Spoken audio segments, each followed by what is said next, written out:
இந்த குரு பயிற்சி இந்த மேச ராசிக்கு திருமணத்து யோகத்தை அள்ளி கொடுக்க அக்டோபர் 31க்கு பின் வருகிறது.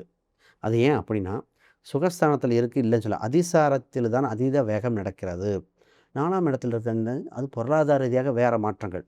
திருமணத்தில் அதிசாரத்தில் வரும்பொழுது குரு பலன் பெறுகிறார். அப்ப இந்த குரு பயிற்சியில் குரு பலன் பெற்ற உடனே என்ன ஆகுதுன்னா, வாய்ப்புகள் ஆல்ரெடி பார்த்தோம். முடிவு தெரியாம தடை ஏற்பட்டுட்டே இருந்தவங்களுக்கு சரியான பரிகாரங்கள், சரியான கோயில் வழிபாடுகள் பண்ணும் மனதுக்கு பிடித்த வரன். சார் இப்ப 4ஆம் இடத்துல குரு இருக்குன்னு ஏன் சொல்றாங்க? 4ஆம் இடம் இல்லாமல் ஒருத்தருக்கு திருமணம் நடக்காது சார் இந்த காலகட்டத்தில. 4ஆம் இடம் தான் கல்வி. படிப்பு இல்லாம அவங்களுக்கு கல்யாணம் நடக்காது. 4ஆம் இடம் தான் அவங்களோட ஹெல்த் இல்லைன்னு ஒண்ணும் முடியாது.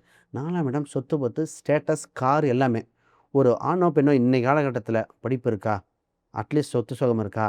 ஒரு பேசிக் பார்க்குறாங்க இல்லையா? அதற்கு இந்த குருவுக்கு இப்ப தான் கரெக்ட்டா பெர்ஃபெக்ட்டா இருக்கு. அப்ப இந்த திருமண யோகம் உண்டு. அந்த குறிப்பிட்ட காலம் அ அக்டோபர்லேருந்து அடுத்த ஜனவரி வரைக்கும் யோகம் அப்ப அதுக்கு முன்னாடி ப்ராசஸ் பண்ணிட்டு இருக்கலாம். அப்போ உண்டா? நிச்சயமா உண்டு.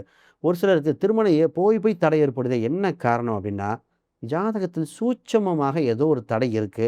அது சரியாக தெரியாம இருந்திருக்காங்க. இவங்க மக்கள் 7ஆம் இடம், 8ஆம் இடம் சுத்தம் அது மட்டும் பார்க்கக்கூடாது. நின்ற அதிபதியும் பார்க்கணும். இந்த மேசராசிக்கு யோகம் இயற்கையாக வந்துவிட்டன. கடவுள் வழிபாடு கரெக்ட்டா சூஸ் பண்ணினா 3 மந்த்ஸ் தான். வித்தின் 3 மந்த்ஸ்ல முடிஞ்சிரும் இந்த ராசிக்கு.